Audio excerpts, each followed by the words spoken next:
Claro, claro.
Buenas noches.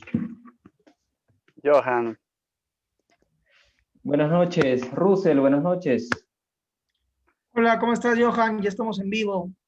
Sí, mil disculpas, había unos pequeños inconvenientes, sí, pero estamos acá ya para iniciar esta transmisión. Pierde cuidado. Le acabo de pasar el enlace a Julio para que lo puedan compartir en los grupos. A todos los que nos están viendo, si nos dan unos minutitos para compartir y si pueden ustedes también a compartir. Bueno, Sí, chicos, es todo, toda la reunión es de ustedes, así que adelante. sí, ante todo, felicitarte, Russell, gracias por aceptar esta invitación. Hemos pensado mucho en con quién vamos a empezar, todo, hemos seguido lo que nos has indicado y muy feliz de verdad que ver desde esta pantalla y gracias, ¿verdad? Muchas gracias, Russell. Y también Julio y a todos los que las personas que creen en nosotros. Muchas gracias y como nos indicas, aprovecharemos para compartir, para que más personas vean que va a ser muy valioso esta información, esta transmisión que nos vas a brindar, hermano. Gracias. A ver, vamos a compartir. Todas las personas que están ahí en su casa, por favor, compartan la transmisión para que más personas puedan tener acceso a la información. Voy a compartir yo también.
listo, listo. Están Sí, viendo más personas. Por favor, compartan la transmisión porque hoy tenemos un invitado especial hoy día que nos va a compartir mucho conocimiento. Realmente estamos muy contentos de poder entrevistarlo a él y porque tiene mucha experiencia también en temas de, de emprendimiento y temas legales también. Un capo, para mí es un capo, se llama Russell y En un momento lo van a conocer, amigos, así que compartan la transmisión para que más personas puedan beneficiarse con esta información. Sí, amigos, vamos a esperar unos minutos más y vamos a iniciar ya nuestra entrevista. Bueno, Julio, yo acabo de compartir en los grupos de Telegram. No sé si ustedes ya compartieron en los grupos de WhatsApp. Sí, ya estamos ya compartiendo. Ya, un momento, ya lo voy a compartir. Bueno, yo creo que mientras van compartiendo y las personas se van uniendo a la transmisión, creo que sería bueno ir empezando. Lamentablemente el día de hoy no tengo mucho tiempo, como en otras oportunidades, pero quiero aprovechar, muchachos, para agradecerles por la invitación, también para felicitarlos porque se han animado a salir a redes sociales. Entiendo que es la primera vez que ustedes están entrevistando a alguien. No, bueno, es lo que me ha comentado Julio, no sé si también es tu caso, Johan, pero si es así, los felicito y bueno, ¿no? Que se les haga costumbre. Gracias, Gracias. Russell. Gracias. Muchas gracias. Así que empecemos, ¿no? ¿Cuál sería no sé cuál de ustedes tiene ahí la primera pregunta para que podamos arrancar? Sí, reitero el agradecimiento, Russell. Teníamos preparado, la temática sería los 3 riesgos, ¿no? Legales, tributarios y externos. Me he atrevido a tocar eso de los externos, ¿no? Que a veces están fuera de nuestro control y eso, pero comenzaríamos con los temas legales, lo que ya nos habías comentado un poco y cuáles serían los nuevos avances, ¿no? Ya sea en contratos, firmas electrónicas y firmas digitales, para no ahondar mucho. Cuando Nuevos dices cambios. riesgos te refieres a cualquier tipo de riesgo que se pueda presentar en el marco de un proyecto inmobiliario de los que nosotros desarrollamos. ¿Te refieres a eso? Todo Sí, tipo de riesgo. sí, en todo tipo de riesgos. Ok. Comenzando por el tema legal, ¿no? Ok, bueno, el tema legal en realidad, voy a decirlo así, sería lo general. El tema tributario también es un tema legal porque el derecho tributario forma parte de, vamos a decirlo así, lo legal. Así que el tema tributario vendría a ser una suerte de especie del género que vendría a ser el tema legal, ¿ok? En los contratos que nosotros celebramos con los inversionistas, típicamente vamos a ver dos tipos de riesgos. Los riesgos de naturaleza civil, porque estamos hablando de un contrato que tiene naturaleza civil, y vamos a hablar también de los riesgos de naturaleza tributaria, porque hay una incidencia hay una, eh, vamos a decirlo así, el derecho tributario también, de alguna manera, regula nuestras relaciones con los inversionistas, porque de los contratos o de los préstamos o contratos de asociación a participación que se celebran entre inversionistas y gestores, ¿no? Nacen obligaciones tributarias, se originan obligaciones tributarias. Entonces también hay riesgos asociados tratándose de mutuos o tratándose de contratos de asociación a participación. ¿Cuáles serían los riesgos tributarios? Voy a empezar por ahí, que, que de repente podríamos tener nosotros como gestores o inversionistas. Bueno, el mayor riesgo es que no paguemos un impuesto o que no cumplamos con, por ejemplo, hacer una declaración, que es una obligación tributaria formal, si se quiere. O bueno, no si se quiere, en realidad es una obligación tributaria formal. Entonces, si tú incumples una obligación formal, vas a tener que pagar una multa. Si tú incumples una obligación sustantiva, como es el pago del impuesto, vas a tener que pagar una multa. Entonces, el mayor riesgo sería que tú no cumplas con pagar los impuestos o incumplas con obligaciones formales, ¿no? Que te van a originar más adelante multas por parte de la SUNAT. Entonces, ¿hay un riesgo ahí? Sí, porque el riesgo es la contingencia tributaria que tú puedes tener más adelante si la SUNAT te fiscaliza. La fiscalización de la SUNAT no va a llegar hoy día, no va a llegar el próximo año, no va a llegar en 1 año, en 2 años, probablemente llegue en 3 o 4 años, desde la fecha en la que nos encontramos. Es decir, de aquí a 4 años de que iniciaste tus operaciones, probablemente tengas fiscalizaciones de la SUNAT para empezando por una verificación de repente y posteriormente con una fiscalización en donde te puedan solicitar la información que justifique o que sustente tus ingresos, tus operaciones, ¿no? Y si tú, como gestor o como inversionista, no tuviste el cuidado de pagar tus impuestos, ojo, que no solamente incluye pagar, porque hay mucha gente que paga, por ejemplo, el impuesto a la renta de segunda categoría por por el interés que recibe, en este caso los inversionistas, pero no declaran. Y hay que hacer un pago y hay que hacer una declaración. Entonces, hay dos obligaciones, la formal y la obligación sustantiva. Entonces, el riesgo, como te digo, es que tú incumplas y que la SUNAT descubra esos incumplimientos, ¿no?, a través de una fiscalización y te haga reparos, que es lo que se conoce en el argot tributario, ¿no?, o es como se le conoce en el argot tributario a las resoluciones de determinación que emite la SUNAT, a las resoluciones de multa o a las órdenes de pago en el caso de que haya una obligación declarada, pero que se haya cancelado de repente de manera, o no en su totalidad, ¿no? Declaraste que tu impuesto por pagar era 100 y pagaste 50, por ejemplo. Te faltaba pagar 50, entonces ahí se emite una orden de pago. Ese sería el riesgo a grandes rasgos, ¿no?, en cuanto al aspecto tributario. ¿Cuál sería el riesgo a nivel civil? Por ejemplo, el riesgo es que incumplas el pago del interés más el capital, si es que lo has pactado así, o el interés mensual, si es que lo has pactado así, con el inversionista, en el plazo en el que lo has pactado con el inversionista. Ahí hay un riesgo, por supuesto, porque ¿qué pasa si no cumples con ese pago? El inversionista, civilmente hablando, ¿está facultado para iniciar una demanda? Sí, lo puede hacer. Que lo vaya a hacer o no, es algo que ya lo he mencionado varias veces, a un inversionista no le va a convenir hacerlo. Por supuesto, porque va a gastar más dinero en el abogado que el interés que va a recibir, ¿no? Entonces, es un sinsentido. Pero hay un riesgo, por supuesto. Estás asumiendo todo el riesgo tú. Por eso es que cuando tú haces un contrato de mutuo tienes que tener mucho cuidado, tienes que evaluar muy bien el proyecto y tienes que ver un proyecto con salidas, un proyecto viable, un proyecto que te permita, ¿no?, que te permita de repente tener más de una opción para poder responder al inversionista. Y si no puedes con el dinero del proyecto, vas a tener que ver la manera de cómo responder, porque a ti te corresponde responder por ese dinero en el plazo en el que lo has pactado. Pero hay un riesgo, sí, ese es el riesgo, que te demanden, por ejemplo, o que incluso te saquen a redes sociales y que te expongan, o que se empiecen a hacer comentarios de que no cumples con el pago de tus inversionistas y que eso genere una afectación a lo más importante que un gestor tiene, que es su reputación y su credibilidad frente a los demás inversionistas. Bien, eso sería, digamos, un riesgo dentro del contrato de mutuo. ¿Qué otro riesgo tienes en el contrato de mutuo? Por ejemplo, que ocurra algo inesperado, como tú decías, algo externo, que también entra a formar parte de la regulación civil, que son los casos fortuitos o de fuerza mayor. Por ejemplo, esta pandemia, ¿no? Nadie tenía previsto que iba a suceder algo como lo que ha sucedido. Ya, ese es un riesgo al que tú te expones, por supuesto.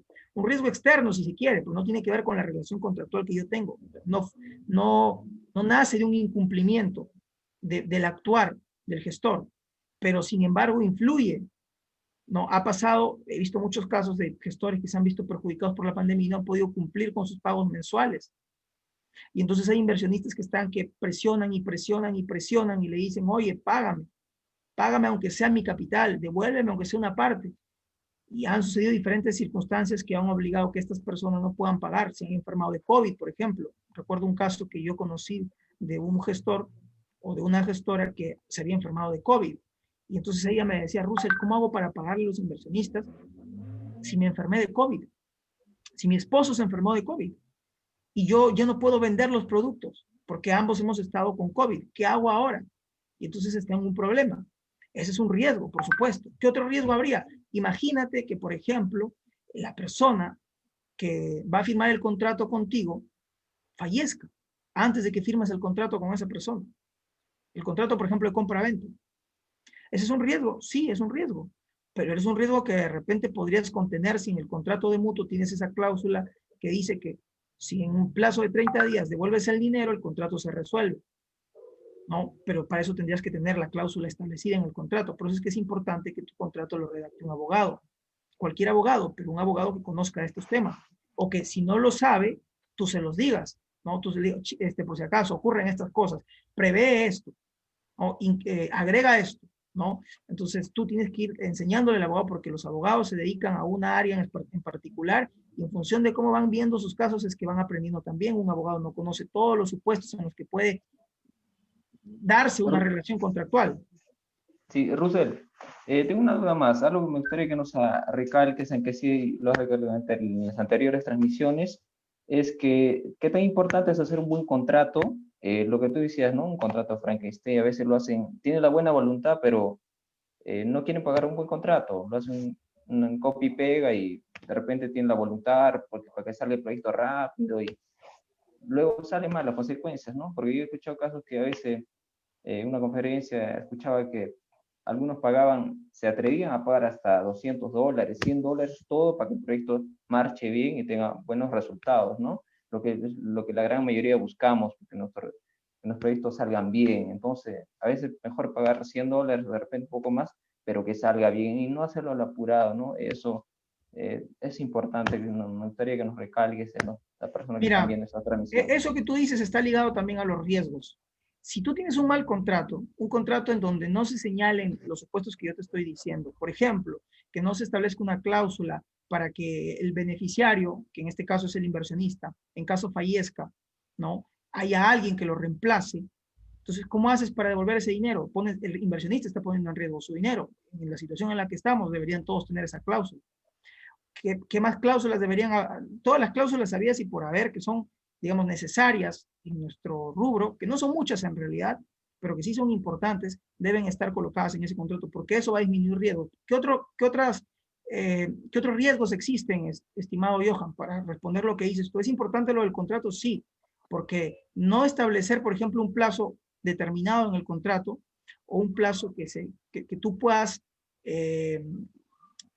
saber con exactitud cuándo te van a devolver tu dinero, también es un problema, porque yo he visto contratos de personas que creían que su contrato iba a terminar, ponte, en 1 o 2 meses, pero no habían leído bien el contrato. En realidad ese no era el plazo. El plazo decía que cuando le devuelvan el dinero al que le había prestado, ¿no? Este gestor recién terminaba el contrato. Entonces en realidad estabas amarrado al otro contrato, al que hizo el gestor que con tu dinero, ¿no? Hizo un préstamo a un tercero, ¿no? En ese tipo de operaciones que tú sabes que algunas personas realizan. Entonces, las cláusulas en el contrato son importantes para minimizar riesgos. Pero nosotros, por ejemplo, en particular los que hacemos gestión inmobiliaria, tenemos que minimizar riesgos también, estimado Johan, a través de la evaluación correcta de un proyecto, de la evaluación técnica de un proyecto. Imagínate que tú haces un aire, o construyes en un aire y un techo, construyes ahí un departamento, y no sabes que tendrías que haberlo revisado por un ingeniero para que verifique si, por ejemplo, la propiedad va a poder resistir, ¿no? La carga que implica hacer esta nueva construcción. No lo hiciste y de pronto la propiedad empieza a caerse, ¿no? O sea, hay un pequeño sismo, porque no lo vas a ver de repente en el momento. No dices, oye, está todo bien, pero de repente hay un sismo. Y cuando hay el sismo se viene todo abajo y mueren personas.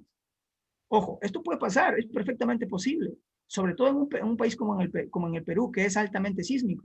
Entonces, cuando fallezca esa persona, van a echarle la culpa a alguien, van a buscar a un responsable, van a venir y van a verificar que efectivamente hubo negligencia al momento de la construcción, que no se verificó, no, sobre todo si eres una empresa, y eso podría tener connotaciones de naturaleza civil, de naturaleza penal, porque has actuado de manera negligente, ¿me entiendes? Han fallecido personas por culpa de esa negligencia. Entonces, es importante muchos aspectos, no solamente el aspecto legal, también el aspecto técnico, ¿no? También tienes que tener en cuenta el aspecto tributario, sí, porque, por ejemplo, construyes un aire, lo vendes y no sabes que vas a tener que pagar IGB. No sabes que como empresa vas a tener que pagar impuesto a la renta, o en qué momento le aplicas el impuesto a la renta si lo haces como persona natural. Entonces, ese riesgo, ahí estás asumiendo riesgo, sí, porque estás considerando que vas a ganar un monto determinado, producto de la inversión, que en realidad no va a ser así. En realidad vas a ganar menos. ¿Por qué? Porque vas a tener que pagar impuestos. Y si no lo haces, ya corres un riesgo. ¿Por qué? Porque hay una contingencia posible ahí más adelante con la SUNAT, que la SUNAT, en atención a su capacidad de fiscalización, te pueda verificar, pueda observar esto que tú has hecho mal, es otra cosa. Pero que hay una contingencia, hay una contingencia. Entonces, ¿hay un riesgo ahí? Sí, hay un riesgo latente. Y el problema de ese tipo de riesgos, amigo, es que no vives tranquilo, porque vives con la constante presión o incertidumbre de saber si en algún momento van a descubrir eso que hiciste mal. Porque te digo algo, cuando tú consigas un buen contador y el contador empiece a revisar todo lo que has hecho, el contador te va a decir, amigo, esto que hiciste es contingente. O sea, puede que más adelante la SUNAT te descubra y te multe o te sancione, ¿verdad? Entonces tú ya tienes vas a vivir con ese miedo de que, ojo, el miedo no tiene por qué detenerte, porque finalmente en algún momento puedes pagar esa sanción con el dinero que vas a crear, pero no deja de ser importante tener todos estos conceptos interiorizados si se quiere, antes de iniciar tu inversión o tu gestión o tu proyecto o lo que fuera, para que lo hagas de mejor manera, ¿no? Para que ese proyecto sea exitoso desde el inicio.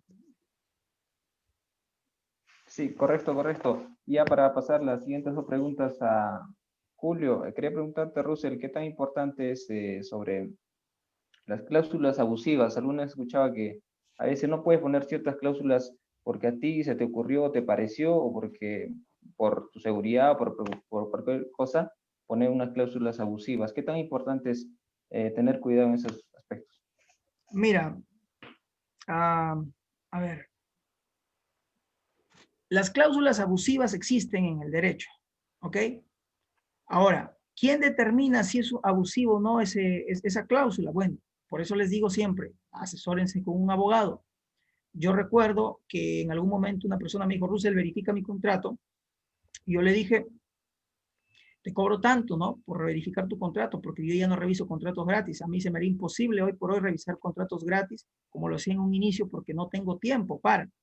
Entonces, cuando le dije mi tarifa, me dijo, ¿sabes qué, Russell? Ya, lo voy a pensar. Esa persona iba a invertir como $18,000. No es poco dinero invertir $18,000. Y aún así quería ahorrarse unos cuantos dólares por la revisión de ese contrato y al final el proyecto le sale mal.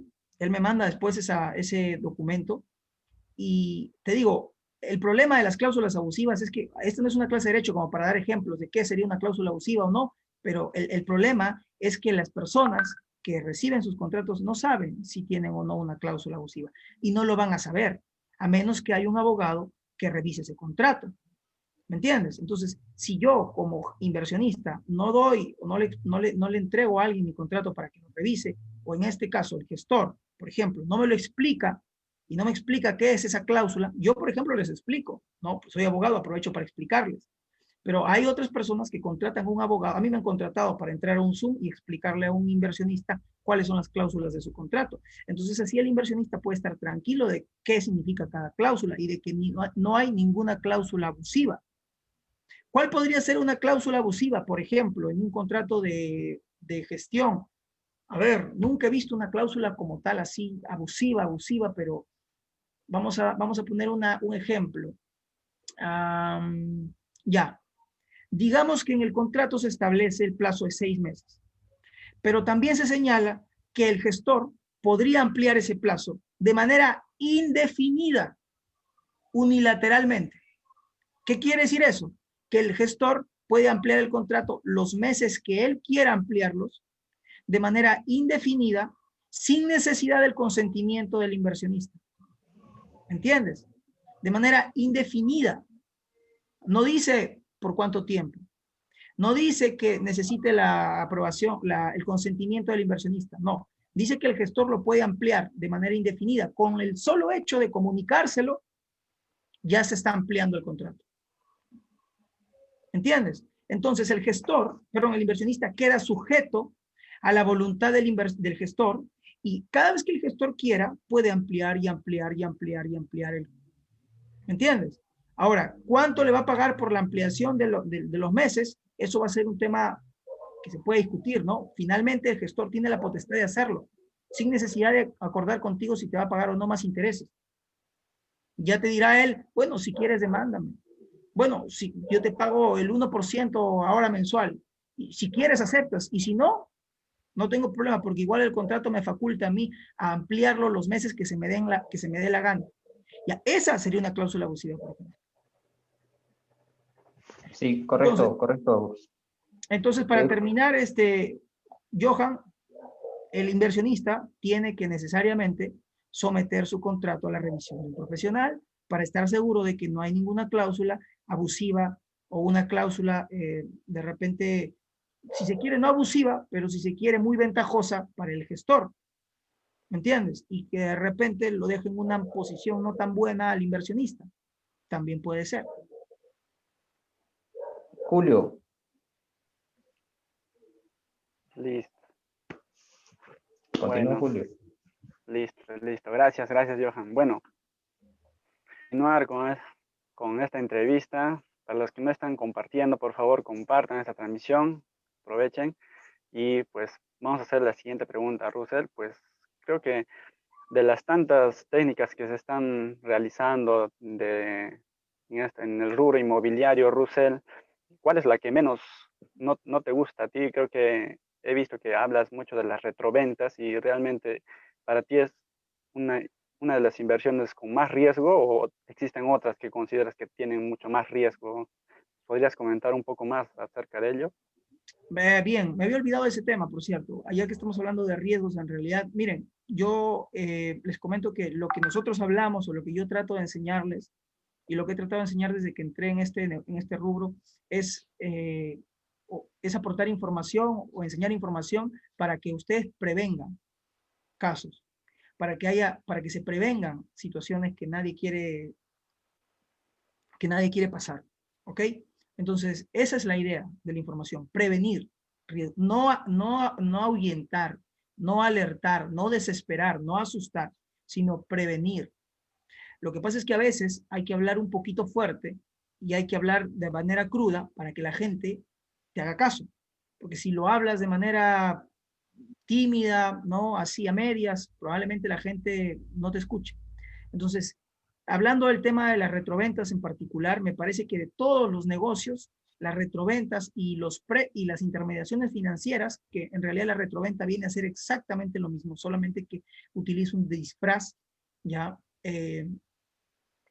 son los negocios con más riesgos. ¿Por qué hay riesgos en estos negocios? Miren, esto ya lo han dicho muchas personas, pero recuerdo que escuché a un abogado un día, no voy a decir su nombre, pero recuerdo que escuché a un abogado que dijo o recomendó las retroventas como un modelo de negocio sin riesgos, dijo, ¿no? O muy, no sé si útil o con pocos riesgos, lo cual es en realidad equivocado, es todo lo contrario, porque la retroventa se está pensando, miren cómo está pensado, cómo está diseñada la retroventa. La retroventa es una cláusula que está contenida en un contrato normal de compra-venta. ¿Ok? O sea, en un contrato de compra-venta se coloca una cláusula que se llama cláusula de retroventa. ¿Qué significa esa cláusula? Significa que si Johan le vende su propiedad a Julio, ¿no? Pero le dice, no le coloca, porque ustedes pueden decidir, pueden pactar al momento de hacer el contrato. Le dice, ¿sabes qué, Julio? Yo te vendo mi propiedad, pero eso sí, Julio, yo, si en un año te pago el dinero que tú me has entregado por esta propiedad, vamos a colocar ahí una cláusula, ¿no? Que diga que si yo tengo esa devolución del dinero, yo resuelvo el contrato unilateralmente. ¿Cómo se llama esa cláusula? Le dice Julio, esa cláusula se llama retroventa. Ya no tengo ningún problema, pongámoslo ahí. Y Julio le dice, oye, pero ¿qué pasa? ¿Qué pasa conmigo, no? Con mi dinero. O sea, yo me voy a perjudicar. En un año voy a tener la propiedad de ese inmueble, pero ¿qué pasa si en un año tú realmente me devuelves el dinero? Ese dinero que yo he tenido al inicio, ¿no? Ha perdido en el tiempo plusvalía. Yo le podría haber generado más dinero con ese dinero. Y entonces Johan le dice, ¿sabes qué? Vamos, para solucionar ese problema yo te pago una indemnización de tanto por ciento de lo que tú me has pagado, ¿no? Por concepto, por el daño que te estoy perjudicando, que te estoy efectuando, por el perjuicio que te estoy generando. Y entonces se pacta esa cláusula. Así funcionaría una cláusula normal de retroventa. ¿Cómo la hacen aquí? Dicen, bueno, resulta que alguien se dio cuenta cuando se fue a asesorar con su abogado y le dijeron, oye, Johan, cuando tú pides de los inversionistas dinero y tú le vuelves a prestar a una persona, ¿no? Tú lo que le pides a esa persona es una garantía a ese tercero. Entonces ese tercero te da un préstamo con garantía hipotecaria a ti, Johan. Pero ojo, el préstamo y la garantía hipotecaria te lo dan a ti, Johan. No se lo dan a los inversionistas. Como lo hacen aquí en nuestro negocio, algunas personas lo dan a ti.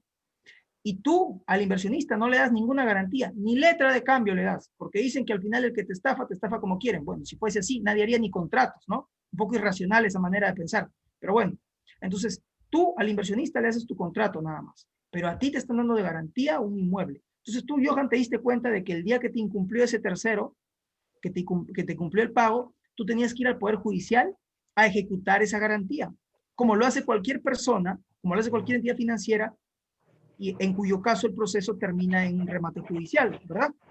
Eso pasa, eso es lo que antecede a un remate judicial, el incumplimiento de una obligación, ¿no? Que ha ocasionado que el acreedor ejecute la garantía inmobiliaria, perdón, la garantía real, en este caso la garantía hipotecaria, ¿ok?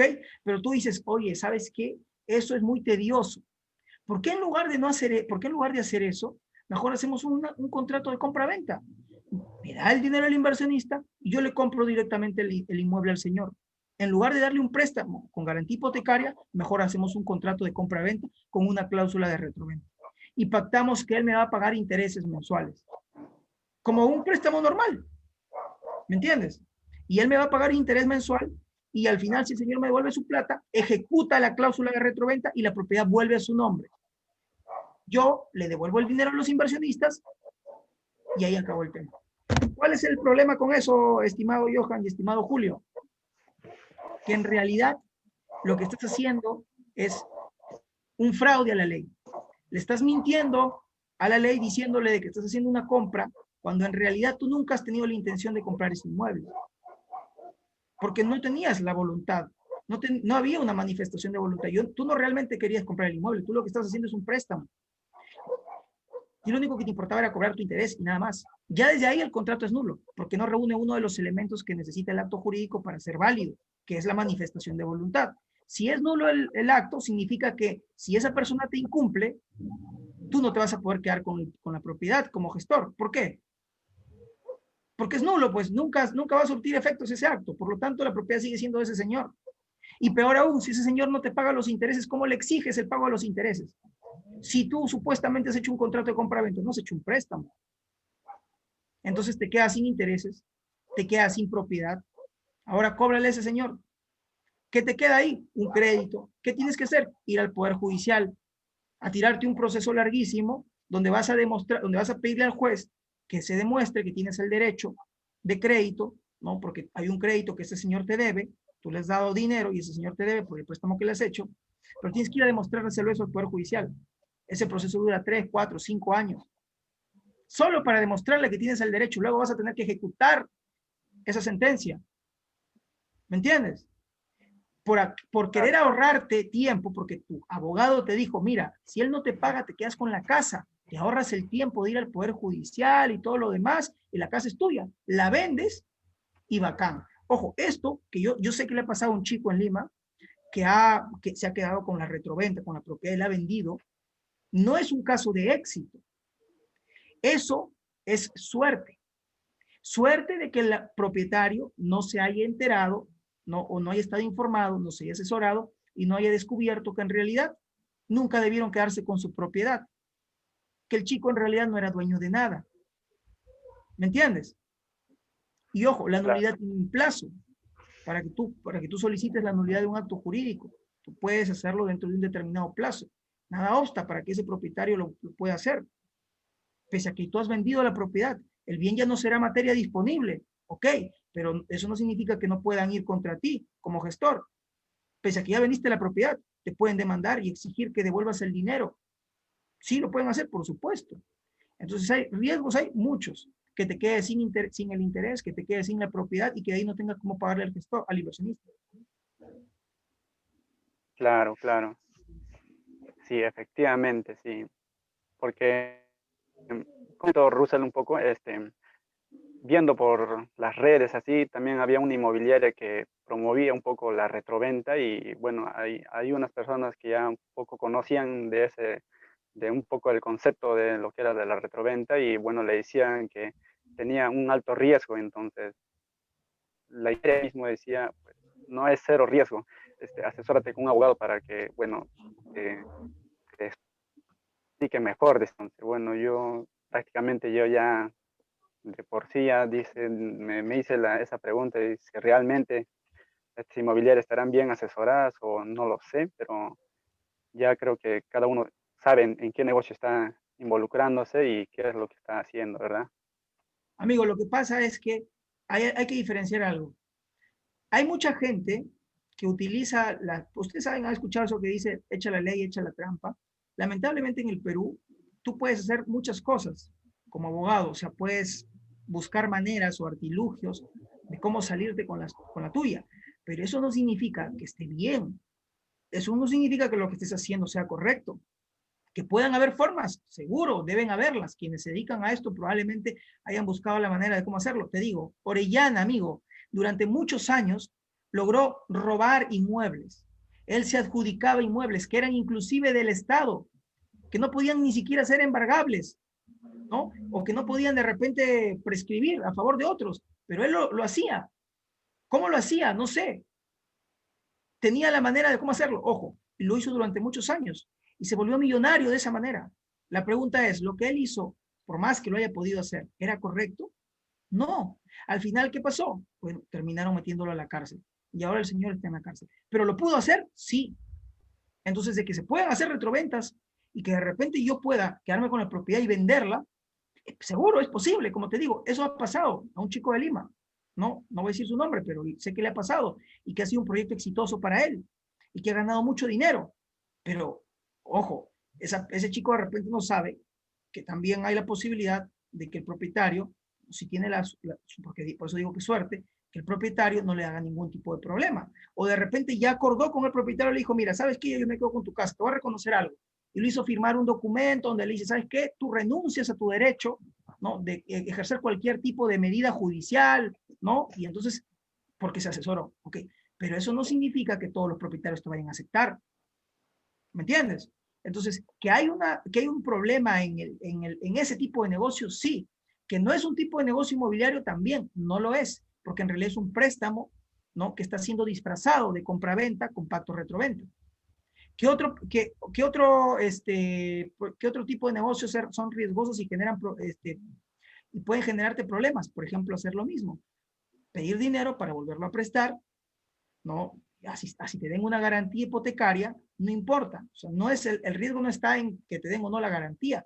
El riesgo está en que pidas dinero para volverlo a prestar y que estés ejerciendo la función de una entidad financiera o de una entidad bancaria, porque eso le corresponde a una entidad financiera o bancaria, no a nosotros. Nosotros no captamos dinero para volverlo a prestar. ¿Eso quién lo hace? Daniela Calle. Daniela Calle puede hacer eso. ¿Por qué? Porque tiene una empresa de crowdfunding. ¿Me entiendes? Ella puede ser intermediaria, pero nosotros no podemos hacer eso. Lo que nosotros podemos hacer es obtener financiamiento de privados. Sí, por supuesto, eso es posible. ¿Eso es legal? Sí, es legal. Si no fuese Claro. legal, no existiría una norma tributaria, ¿no? Que exige o que dice que tú tienes que hacerle la retención, si eres empresa, a la persona natural a la cual estás devolviendo el capital más el interés correspondiente por el préstamo que esa persona te ha hecho. No existiría una norma que dice eso. ¿Me entiendes? Porque sería ilegal. Pues no es ilegal. Lo que es ilegal es captar dinero para volverlo a prestar. Peor aún, captar dinero sin tener ningún tipo de actividad económica.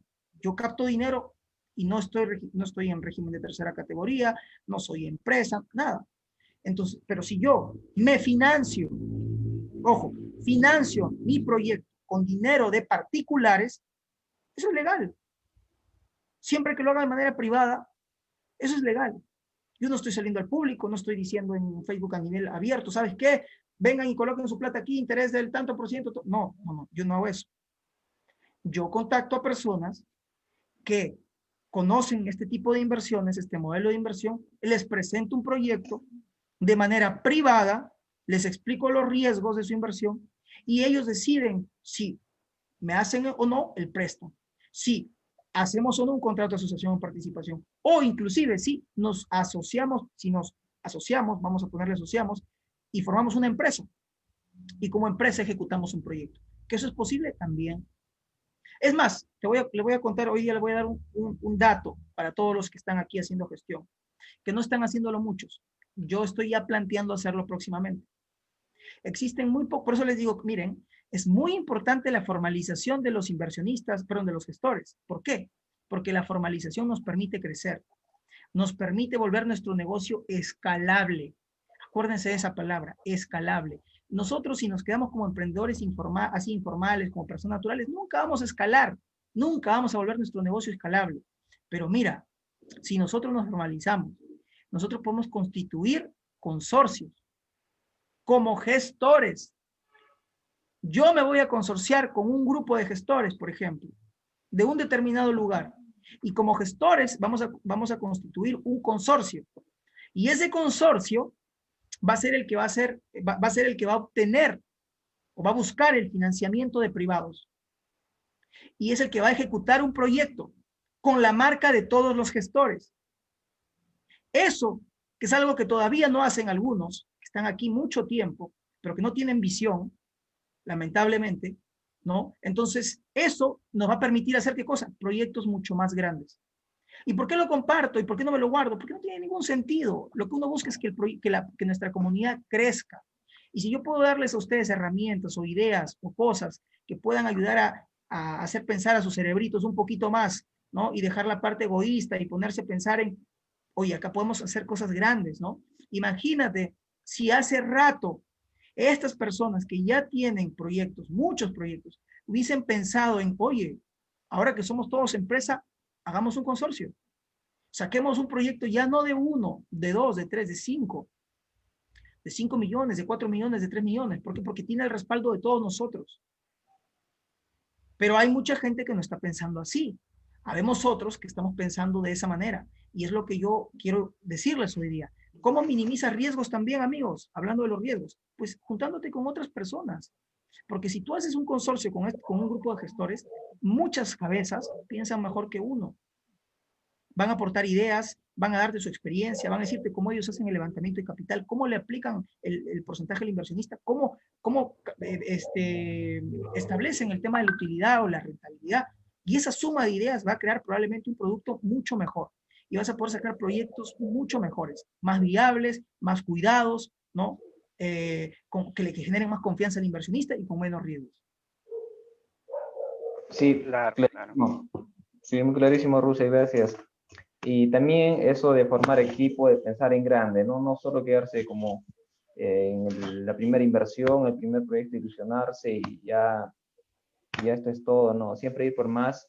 Eso es lo que me gusta de tu persona, Russell, que nos comentaste cuando visitaste Carequipa, que pensemos en grande, hacer grupos, más allá de hacer grupos, sociedades, siempre que sea escalables, ¿no? Pensar en grande a futuro, ¿no? Y no distraernos con otras cosas y todo, y avanzar. Y eso, de verdad, aprecio a tu persona, Russell. Muchas gracias, Johan. Muchas gracias, Julio. Miren, ¿qué cosa les iba a mencionar? Ah, había alguien que preguntaba por ahí en el grupo, en la transmisión, decía si se puede pedir un préstamo del banco para invertir. Claro, tú puedes hacer eso. Tú puedes pedir un préstamo y utilizar. El momento en el que tú le pides un préstamo al banco, tú ves cómo respondes. ¿Ok? Y puedes colocarlo con un inversionista. Sí, lo puedes hacer. ¿Cuál es el problema de eso? Les voy a explicar. ¿Cuál es el problema de eso? El problema de eso es que tú tienes que tener necesariamente un soporte mensual que te permita cubrir ese crédito. Porque si tú no tienes o si tú no estás, digamos, o no estás bien financieramente, no tienes salud financiera y no vas a poder cubrir el importe de ese crédito, entonces mejor no inviertas. ¿Qué pasa si el gestor se demora más de lo que tú habías pensado en devolverte ese dinero? ¿Qué pasa si el gestor, ¿no? que te va a pagar mensualmente, te deja de pagar? ¿Cómo cubres el pago al banco? No lo vas a poder hacer porque no tienes algo que te respalde. Entonces, para hacer eso, necesariamente tienes que tener respaldo.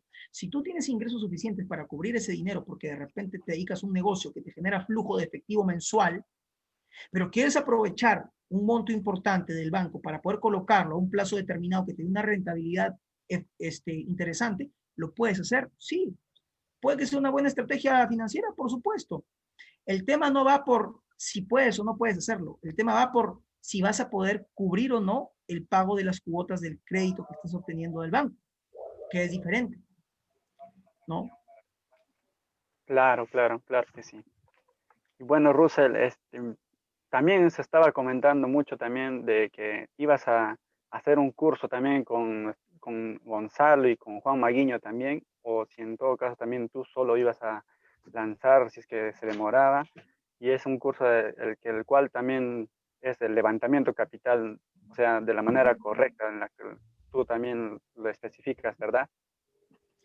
Sí, bueno, yo voy a lanzar un curso que he planeado hacer con Gonzalo y con Juan. Lamentablemente por nuestros horarios andamos un poco desarticulados, así que bueno, vamos a ver cuándo se pueda dar. Espero que salga para pronto, espero que no se alargue mucho. y ya seguramente les comentaremos, ¿no? Y si no, ya yo voy a hacer un curso en el que miren, quiero aprovechar, voy a hacer un curso básicamente para el tema del financiamiento, ¿no? Para enseñar un poco acerca del financiamiento y de cómo hacer un correcto financiamiento, porque hay muchas cosas que tienes que evaluar al momento de hacer un proyecto. En realidad es para cómo iniciar o cómo ejecutar tu primer proyecto de inversión. Esa es la palabra, cómo ejecutarlo, ¿no? Desde la gestión hasta el financiamiento, ¿cómo lo puedes hacer? Todo lo que yo he aprendido en este poco tiempo y todo lo que yo he venido aprendiendo antes de lanzar mi primer proyecto, porque antes de lanzar mi primer proyecto yo veía todas las formas de levantamiento de capital que hacían todos los demás gestores. Aprendí de eso. Veía cómo hacía uno, cómo hacía el otro, veía el contrato de uno, veía el contrato del otro. En realidad yo he tenido la suerte de que tal como, de la manera en la que yo ingresé a este rubro, me ha permitido conocer a mucha gente que me decía, Russell, ¿puedes ayudarme a revisar mi contrato? Y como lo hacía al inicio gratuito, pues obtuve muchos contratos de muchos gestores. Entonces yo conocía básicamente cómo estaban haciendo sus levantamientos, qué colocaban en sus contratos, qué decían, qué no decían, en fin. Entonces yo quería comentarles, aprovechar para comentarles, amigos, que... Ya se me fue lo que les iba a decir. No sé por qué últimamente se me van las ideas. No, Russell, tú puedes. Pero espérenme para acordarme. ¿Qué les iba a comentar? Madre se me fue. Bueno, era algo referido al curso. Era algo referido al curso, pero no recuerdo exactamente qué era. Sí, muchos esperamos ese curso, ¿verdad? Estamos con el señor Maguiño y todos esperamos estar en ese curso, ¿verdad? Me gustaría que se concrete la fecha y les iba a dar una información que creo que es sumamente importante, ¿ya? Pero se me acaba de ir la idea, no recuerdo qué era realmente. Pero bueno, ya se me ocurrirá, ya recordaré en algún momento de qué se trataba. Mientras tanto, vayamos hablando, de repente de repente me viene a la mente en cualquier momento. Sí, por mientras, compartan a todos los que están viendo esta transmisión. Como ya también hemos puesto en conocimiento, vamos a sortear 2 libros originales, ¿no? Que les va a ayudar mucho en su crecimiento personal y también en los bienes raíces, que les va a servir muchísimo.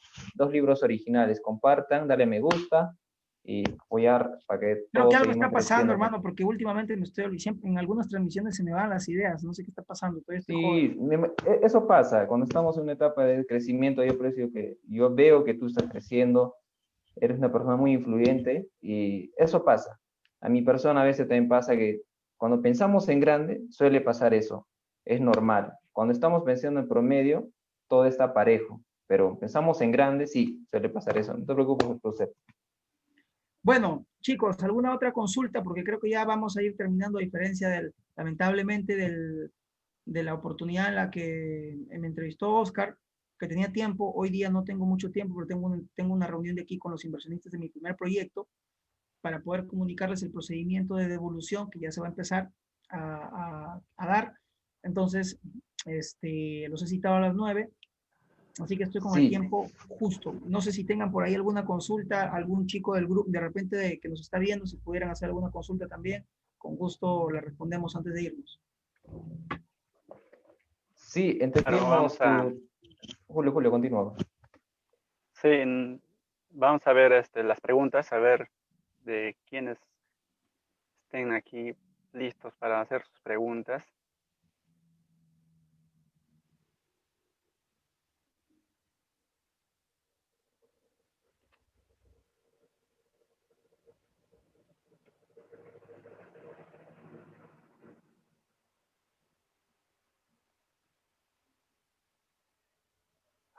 Mira, acá hay una pregunta de alguien. Dice, ¿crees que deberían cambiar la manera incorrecta que los gestores juntan capital, sin antes enviar contratos y cuadros de Excel del proyecto? Ya que existen gestores en la actualidad que por más conocidos que sean, lo aplican. Bueno, yo creo que eso, amigos, va a cambiar, ¿saben cuándo? Cuando ustedes dejen de invertir con personas que no les dan toda la información que ustedes necesitan conocer como inversionistas. Y cuando todas las personas que hacemos esto, empecemos a exigir la necesidad de que se entregue la información necesaria al inversionista. Como el contrato, por ejemplo. No puedes colocar tu plata sin conocer el contrato que vas a firmar.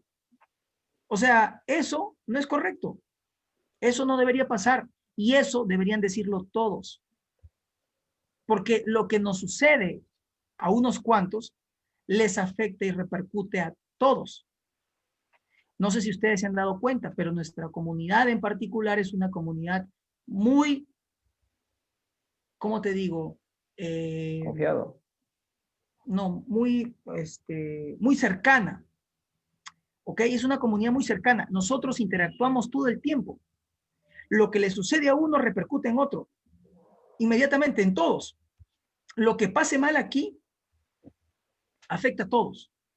Entonces, si todos queremos estar bien, si todos queremos cuidarnos, si todos queremos protegernos, si todos queremos que nos vaya bien a todos, empecemos a hacer las cosas bien.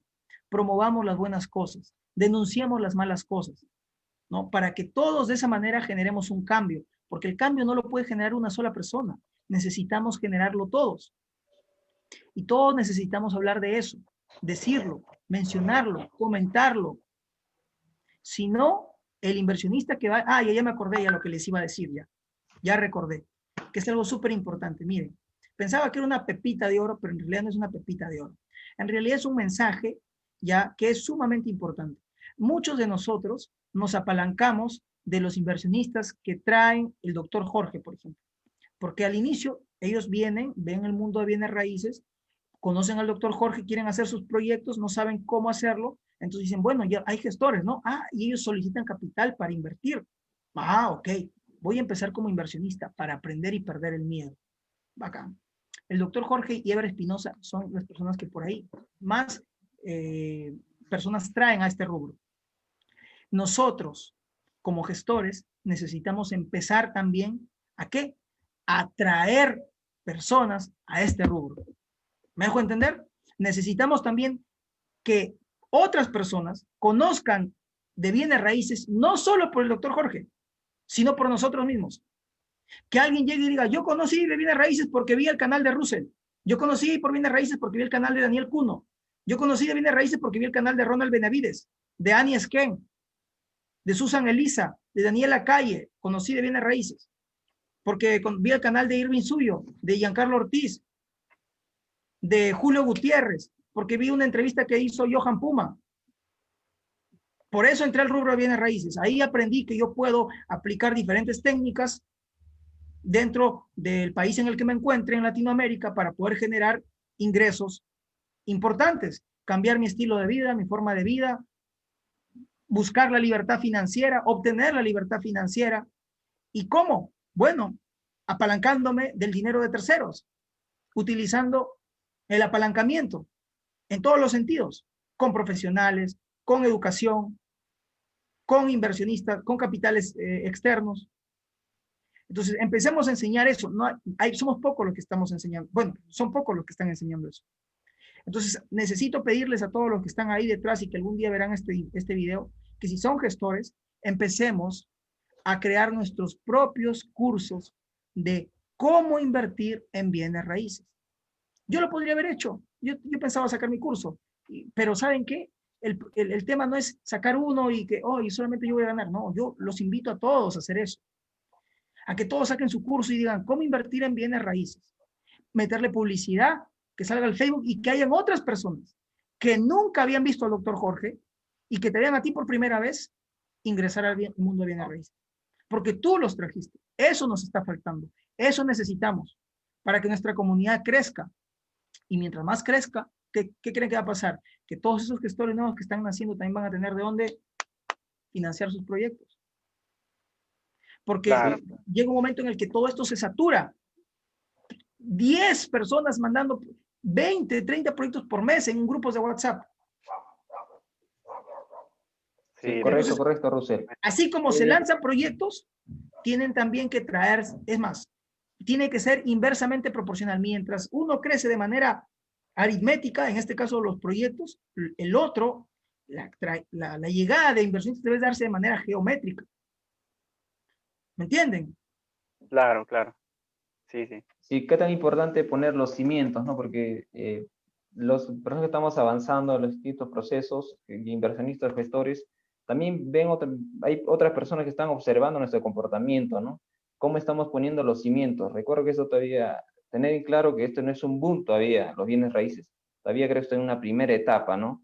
algunos en fintech y todo, pero no es el boom todavía. Nos falta mucho por avanzar todavía. Los cimientos hay que ponerlos bien, ya que en Arequipa también hay muchos gestores que están saliendo, y felicito a todos y inversionistas, a todos que les interesa el mundo de los bienes raíces, ¿no? Entonces, ¿qué tan importante es poner los cimientos de manera responsable? Mira, yo creo que mientras más personas salgan a las redes sociales, mientras más personas hablen y compartan información sobre bienes raíces, porque la mayoría de nosotros nos apalancamos de lo que ya existe. Yo, por ejemplo, cuando salí a hablar de lo que ya, de la comunidad que ya teníamos, pero todavía no he salido a enseñar sobre bienes raíces, porque yo todavía no me sentía capaz de enseñar sobre bienes raíces porque no tenía experiencia sobre bienes raíces. Yo no había hecho financiamiento en mis proyectos, yo no había ejecutado un proyecto, no había hecho un remate judicial, hoy lo estoy haciendo, no había hecho una lotización, hoy lo estoy haciendo, no había hecho la construcción, hoy lo estoy haciendo. Entonces, yo no me sentía capaz de enseñar. Ojo, yo no creo que el doctor Jorge ni Eber Espinosa hayan aplicado las 21 técnicas que enseña, o las 24, las 25, en la vida. No creo que lo hayan hecho. La verdad, les soy honesto, de todo corazón, no creo que lo hayan hecho. No creo, es más, que lo apliquen mucho hoy en día. O sea, no creo que ellos ejecuten mucho. Ellos lo que hacen con su negocio es vender cursos. Y más allá de que hayan ejecutado proyectos a lo largo de su carrera, no creo que hoy por hoy lo hagan de esa manera. Entonces, creo que hoy por hoy, porque ellos no han hecho lo que nosotros estamos haciendo con el levantamiento de capital de privados, ya con el financiamiento de privados, no lo han hecho como nosotros lo estamos haciendo. No te enseñan eso tampoco. Ever no lo enseña, no lo dice por ningún lado. No puede, porque corre el riesgo de qué. Como es alguien que lo hace de manera pública, corre el riesgo de qué, de caer en intermediación financiera, porque estaría actuando como si fuese un banco, promoviendo que ahorristas inviertan en dónde, ¿me entiendes? Entonces, no se puede hacer de manera pública. El financiamiento se hace de manera privada, ¿no? Por eso es entre particulares, privado. Pero no hay un grupo de personas, todavía no hemos salido muchos, donde enseñemos cosas sobre cómo invertir en bienes raíces. ¿Qué técnicas? Yo ya puedo hablar, por ejemplo, yo llevo el curso del doctor Jorge o de Ever. Yo puedo salir y hablar de las 21 técnicas, así no las he ejecutado todas. No necesitas ejecutarlas todas. Yo no necesito ejecutar compra o alquiler de aires y techos para saber cómo se hace un alquiler de aires y techos. O sea, eso no es lo más complicado en el mundo. Hay muchos que lo hacen, llevas un curso y listo, ya sabes cómo se hace. Y ya lo puedes enseñar. Y el que quiera aplicar esa técnica, tú no le vas a enseñar cómo. El doctor Jorge no te enseña cómo lo apliques. Ever no te enseña cómo lo apliques. Te enseña solamente la parte general. Y tú de ahí vas a desarrollarlo. ¿Y dónde aprendes? Con nosotros, en nuestra comunidad, en la convivencia, ¿no? En el día a día, en ver cómo lo está haciendo Russell, cómo lo está haciendo Marlon, cómo lo está haciendo Irving, cómo lo está haciendo Johanny, cómo lo hace Cleosaki. Es más, Cleo, hoy por hoy ya no está ejecutando proyectos. Se está dedicando a otra cosa. ¿Por qué? Porque se ha dado cuenta de que hay otros negocios que son escalables y que también te permiten dar a conocer bienes raíces. Él ya está en una posición en la que te puede enseñar todo lo que su tiempo y experiencia le ha permitido aprender. Y ahora está utilizando ese conocimiento. ¿Para qué? Para traer más gente al negocio. Cleo trae gente al negocio. A nuestro rubro, bueno, negocio no, a nuestra comunidad. Nosotros, y ese es el mensaje con el que me quiero despedir, necesitamos empezar a traer personas a esta comunidad.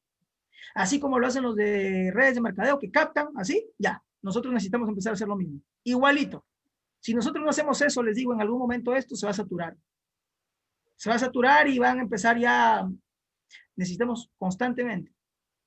El Ese es efecto mi burbuja. mensaje y bueno, eso es el mensaje con el que me quiero despedir hoy, amigos. Les agradezco de verdad, Julio y Johan, por su tiempo, por invitarme, por haberme invitado a mí para ser su primer invitado. Los felicito por salir a la cancha, por salir a redes, por empezar a hacer sus entrevistas. Espero verlos muy seguido. Y bueno, también le agradezco a Davis por la oportunidad, porque entiendo que este es un espacio que promueve Davis. Y nada, amigos, conmigo será hasta una próxima oportunidad. Gracias, Ruse, muchas gracias. Estoy seguro que estaremos en otra oportunidad haciendo otra entrevista. Julio. Muchas gracias, Russell. De verdad, siempre estoy muy agradecido contigo. Siempre has sido una persona que ayuda siempre a muchas personas también, inclusive también resuelve muchas dudas también cuando se te hacen una consulta. Estás dispuesto siempre a apoyar y realmente estoy muy agradecido también contigo. Y bueno, espero también poder conocerte también en vivo todavía en verdad, porque en una ocasión viniste y no pude porque ya tenía otros temas también, porque tenía que hacer algunos negocios también que estaba haciendo, pero definitivamente sí se va a dar el caso y espero realmente de todo corazón poder conocerte y poder hacer crecer esta comunidad que, como bien dices, es para explotarla y pues a seguir creciendo. Gracias, chicos. Les agradezco de verdad mucho y espero, les deseo los mejores éxitos. Espero verlos en la cima, ahí rompiéndola como gestores, con sus proyectos. De verdad, me alegraría mucho poder saber de ustedes y como les digo a todos, cuenten conmigo para lo que necesiten, ¿no? La idea es que crezcamos todos. Así que a todos los que están ahí atrás de su pantalla, buenas noches y nos estamos viendo. Chao, chao. Gracias.